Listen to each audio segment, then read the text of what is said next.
मी महायुती सरकारचं मनापासून कौतुक करतो, आभार मानतो।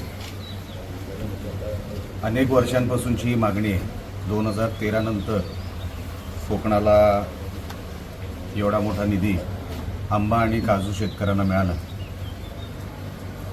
आमची मागणी तीच होती की कोकणातला शेतकरी कधीच काय मागत नाही आणि त्यातल्या त्यात आंबा आणि काजू शेतकरी काहीच मागत नाही।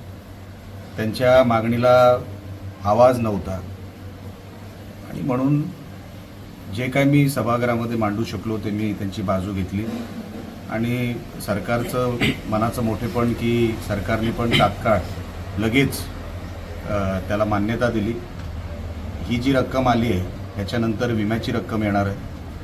स्वतः कृषी मंत्री आणि मी भेटलो माझं भाषण झाल्यानंतर आणि त्या भाषणानंतर त्यांनी मला आश्वासन दिलेलं आहे की विम्याची रक्कम येईल आणि त्यानंतर अजून जे काही सरकारला मदत करायची आहे, कारण का नुकसान मोठं झालं आहे। अनेक वर्षांपासून कोकण काही मागत नाही, आंबा काजू बागायतदार काही मागत नाही, तर अजून मदत किती आम्ही करू शकतो ती ॲडेड रक्कम पण आम्ही नंतर ह्या रकमेला जोडणार आहे।